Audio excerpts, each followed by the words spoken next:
Jake had always believed in celebrating life's little victories, and this time it was a big one. His daughter Emma had just graduated from veterinary school.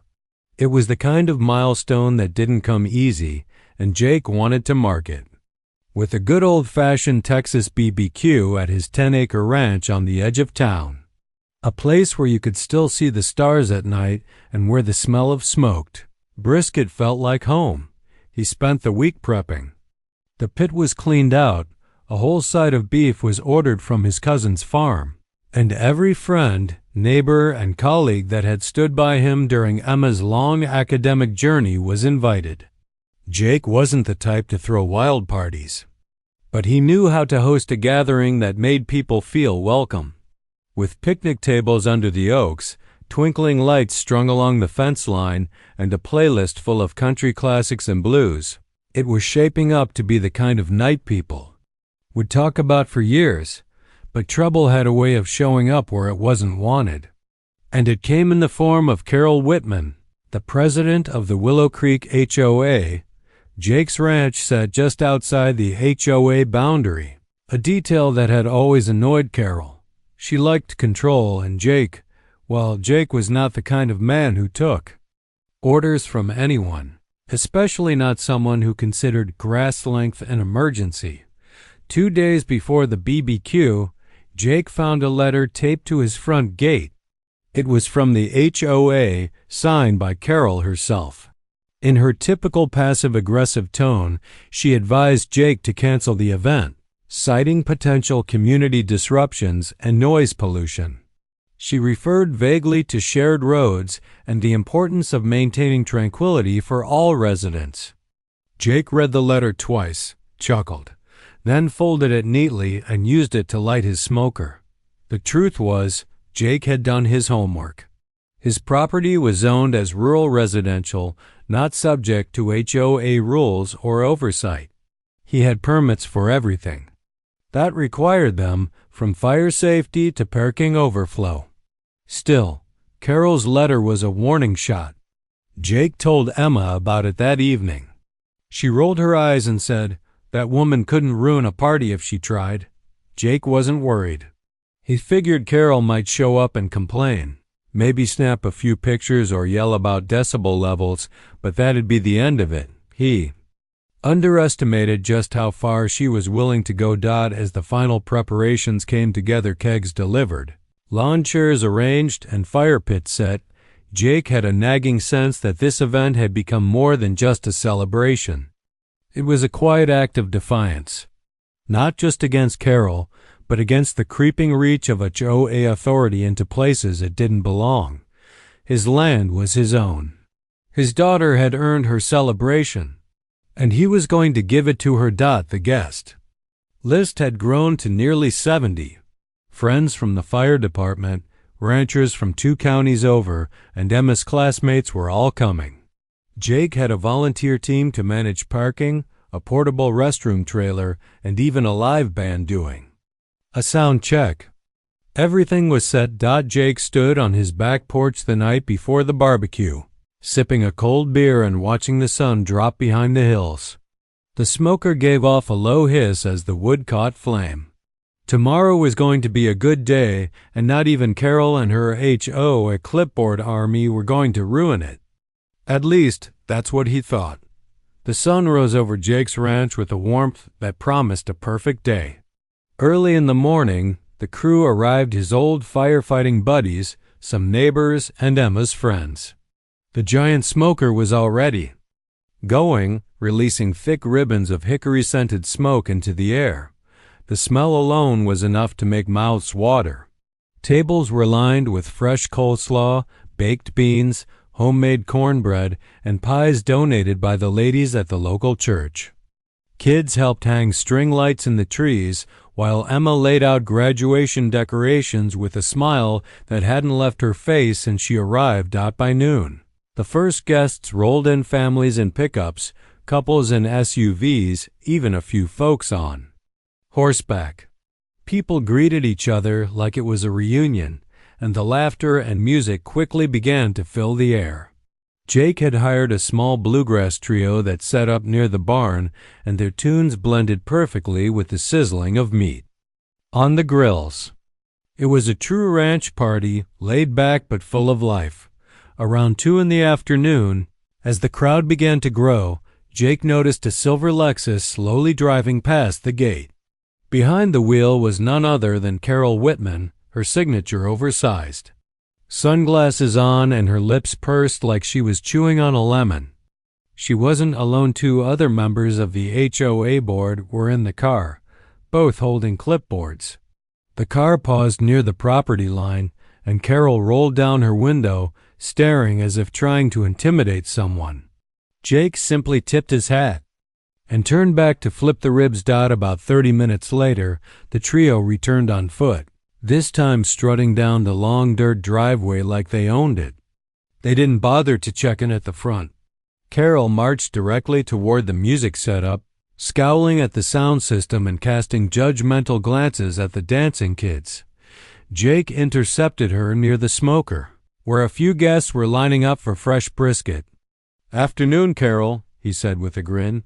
"Grab a plate?" She didn't return the smile. "You're in direct violation of community harmony," she snapped.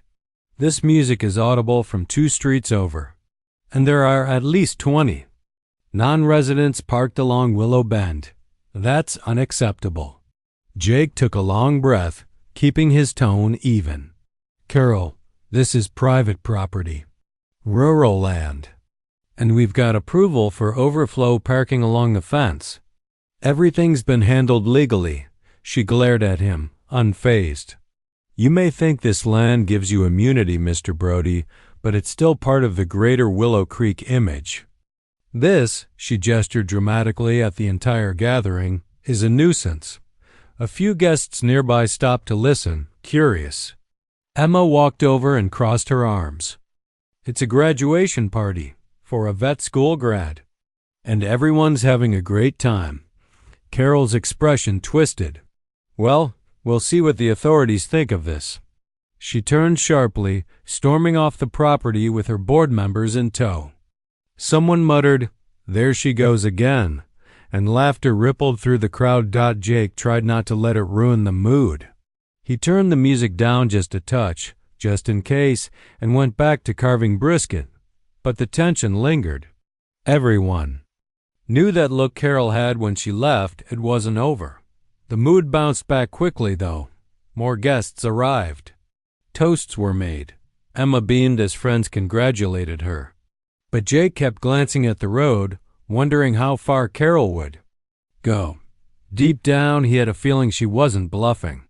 And by sundown, he'd find out just how serious she was. As the sun dipped lower in the sky and cast golden light over the sprawling fields of Jake's ranch, the BBQ was in full swing. The band played a lively cover of Johnny Cash while kids chased each other near the hay bales, and the smell of smoked meat filled the air like a mouth-watering fog. Guests lounged in folding chairs with plates piled high, laughter and chatter blending into a warm, festive hum.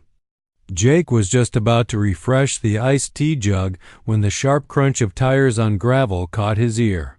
2 police cruisers rolled slowly up the drive, their lights flashing, but sirens silent. Conversation stopped mid-sentence. The music faded into silence. Even the kids paused, sensing the change in mood.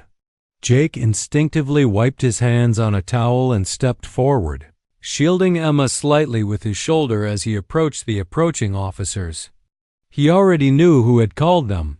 Carol wasn't far behind. She stood at the gate, arms folded tightly, lips curved into a smug little smirk like a cat watching a canary cage unlock. Jake's stomach tightened, but he stayed calm. He had nothing to hide. The first officer stepped out. Jake did a double take and then laughed. "Carter Jackson? No way." Officer Carter grinned. "Jake Brody, you throwing this shindig?" Jake stepped forward, offering a handshake. "You know it, for Emma's graduation." "Emma's a vet now?" "Damn, I remember when she was in pigtails running around the station." Emma laughed from behind him. "Still am sometimes," she said, giving Carter a hug. The second officer approached more formally, eyeing the crowd but not drawing his weapon or issuing any orders. "We received a noise complaint," he said professionally. "Jake." Nodded. "Let me guess, Carol?" Carter chuckled and looked over at the gate where Carol stood now with her phone out, recording. "Yup," she said. "The party was out of control, possibly violating zoning laws, health codes, traffic regulations, you name it." The more serious officer nodded. "Mind if we take a quick look around?" "Be my guest," Jake replied, gesturing with an open palm. Permits for food and parking are taped to the barn door. No amplified sound over 75 decibels. All guests parked legally along the fence line. No one's on the HOA property. Carter took a casual stroll, stopping to grab a rib off a platter, while the other officer made a quick loop, checking the restroom trailer, the fire pit, and the parking setup. Nothing was out of place. Just a well-run, peaceful party. A good old-fashioned Texas gathering. After about 10 minutes, the officers returned to Jake near the smoker. "You're good," said the second officer with a nod.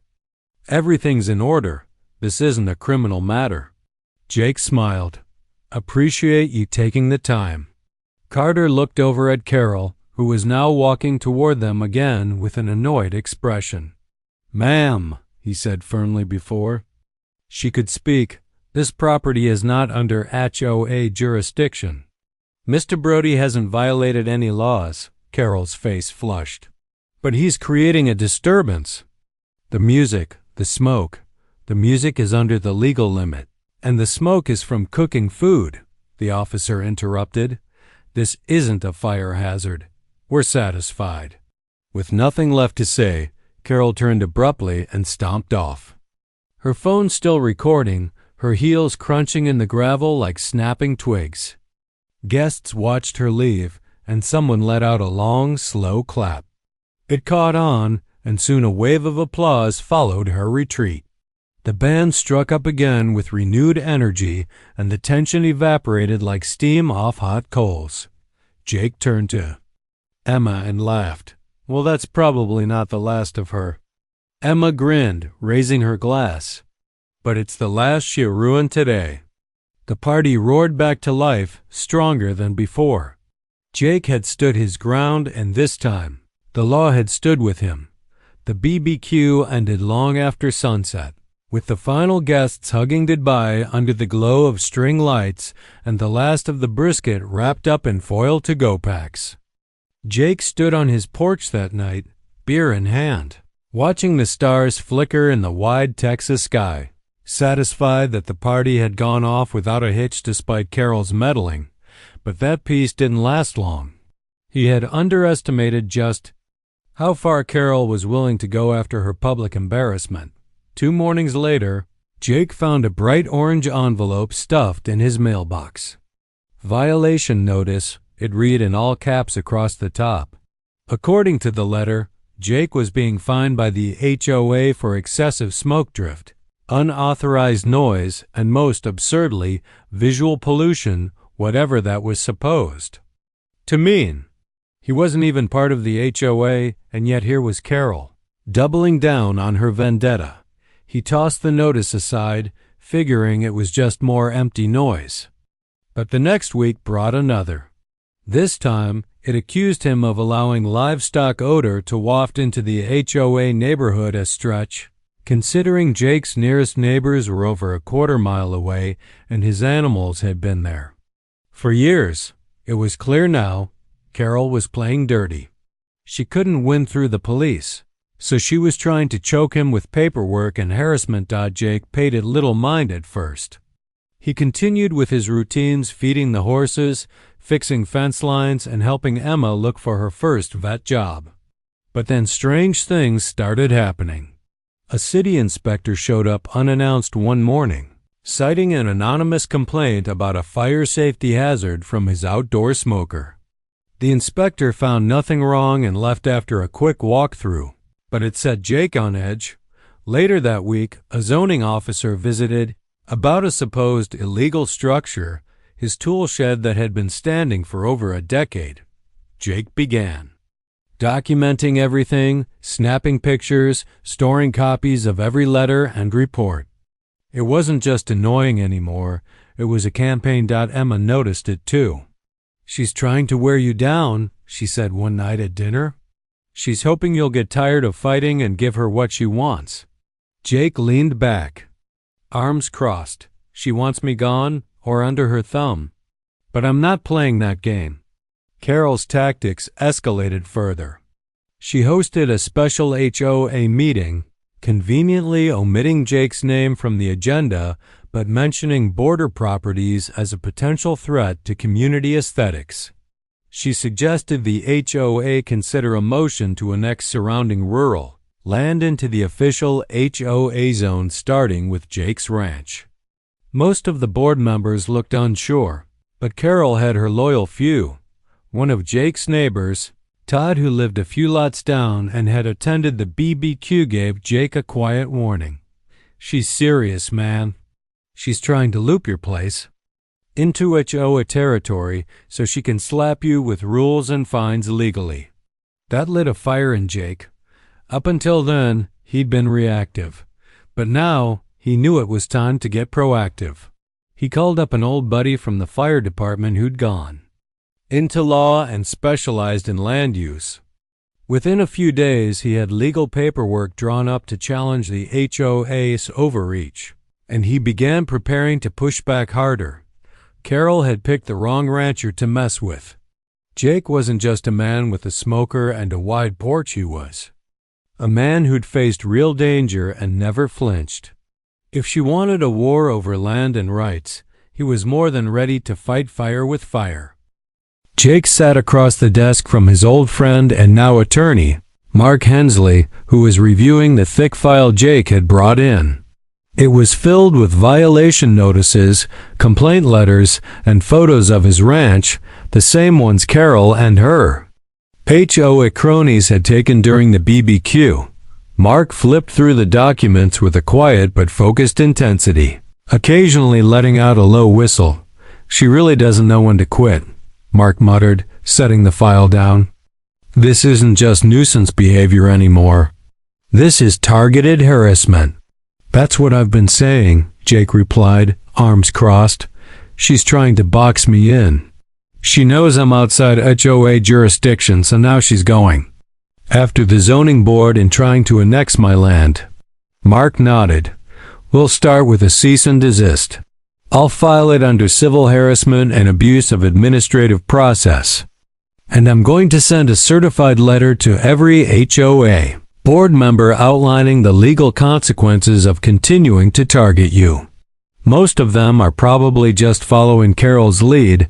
They might back off once they realize she's crossing a line." Jake liked the sound of that. For weeks he'd played defense, but now it was his turn to step up. He left Mark's office with a stack of paperwork and a renewed sense of control. The next few days were quiet, almost too quiet. Then, the letters started arriving not from Carol, but from HOA board members. A few apologized. Others claimed they were unaware of the full situation and said they had no intention of supporting annexation. One even confessed that Carol had called an emergency meeting to try to push it through without full community input. Jake saw what was happening. Carol was losing control of her little kingdom. He decided it was time to take it public. With Mark's help, Jake drafted a letter to the local paper detailing his experience. He framed it not just as a personal feud, but as an example of HOA overreach and abuse of power. The story got picked up by a regional news station within a week. A reporter came out to the ranch, filmed B-roll of Jake feeding his horses and tending to his smoker, and ran the segment under the headline, "Retired Firefighter Harassed by HOA Over BBQ Party." The story exploded locally. People started sharing it online, adding their own run-ins with HOA tyranny. One woman from across town posted about being fined for hanging a wind chime. Another man said he was told to repaint his house because the shade of gray he used was too aggressive. Jake's story struck a nerve, and soon, public sentiment turned against Carol Dodd. At the next town council meeting, Jake stood up and spoke during public comments. He brought copies of his property deed, zoning permits, and all the violation notices. He laid everything out calmly, point by point, explaining how Carol had abused her power, tried to annex private property, and weaponized bureaucracy. When he finished, the room applauded. Several city officials promised to review the HOA's recent actions. A few days later, Carol received a warning from the city's legal department regarding unauthorized attempts at land annexation. Her motion was dropped before it even made it to a vote. Carol didn't respond publicly, but word spread quickly that her influence on the board was weakening. 2 of her loyal members resigned quietly. Another moved to table any future land acquisition discussions indefinitely. Jake felt the shift. Neighbors who once kept their heads down now waved as they passed. Some even stopped by with pie or a handshake. The fear was lifting, and it wasn't because Jake had shouted louder. It was because he stood his ground and used the truth like a spotlight. The war wasn't completely over, but the tide had turned. And Jake knew exactly how he'd mark the victory when it came. The following spring brought a stretch of perfect, weather-mild evenings, blooming wildflowers, and a peaceful stillness Jake hadn't felt in months. With Carol finally silenced, and the HOA's attempts at annexation publicly buried, it felt like the whole neighborhood had taken a deep breath and let it out. Jake's ranch, once a target, had become a quiet symbol of resistance and resilience. So when Emma suggested they throw another BBQ this time to celebrate her official veterinary license and her new job at a local clinic, Jake didn't hesitate. "We'll do it bigger," he said with a grin. "And this time, nobody's going to try and shut it down." Word spread quickly. The invitation wasn't just for friends and family anymore. It was open to anyone in the community who'd felt squeezed by HOA rules or wanted a night to relax without fear of a violation notice. People brought lawn chairs, coolers, and stories. Some had never even met Jake before, but had seen his name in the paper or heard the tale of the BBQ that broke the HOA. It didn't matter. Everyone was welcome. The band returned this time with a full stage near the barn. Jake brought in extra tables, more smokers, and even a snow cone truck for the kids. A local business donated a portable dance floor. The entire ranch transformed into a celebration of freedom and neighborliness, lit by lanterns and the soft glow of fire pits. Even those who had once stood silently by during Carol's antics showed up. Todd brought his family. The O'Haras, who had previously kept to themselves out of fear of HOA retaliation, came with a fresh peach cobbler and a bottle of homemade wine. Conversations were easy. Laughter flowed like sweet tea as the sun dipped below the horizon. Casting the fields in gold and lavender, Jake took a quiet moment near the smoker. He watched the scene, children racing with sparklers, couples dancing barefoot in the grass, neighbors swapping stories over plates of ribs. It was everything he had imagined that first barbecue would be, only now, without the tension hanging in the air. Then he saw it, Carol's house, far in the distance across the trees. No movement. No car. Word around town was she'd quietly stepped down from the HOA board just weeks after the city's warning. Her presence had vanished like a summer storm, loud, chaotic, and gone before the ground had fully dried. Jake couldn't help but smile. Not in triumph, but in peace. She had tried to push him off his land, to bend him to a set of rules that didn't apply, all in the name of order. But Jake had fought back with nothing but facts, patience, and a whole lot of smoked meat. And in the end, the community had chosen common sense over control. As the night wore on, Someone called out for Jake to say a few words. The band quieted down. People turned toward the porch where he stood, drink in hand, hat tilted back on his head. "I'm not much for speeches," he started, chuckling. "But I will say this ranch is mine. It always has been. Not because it's on a deed, but because I built it, I live it, and I love it. We all deserve to enjoy the lives we've worked for without being pushed around by people who forgot what it means to be neighbors. So thank you all for standing up, for showing up, and for making this place feel like home again." Applause rang out, followed by whoops and cheers.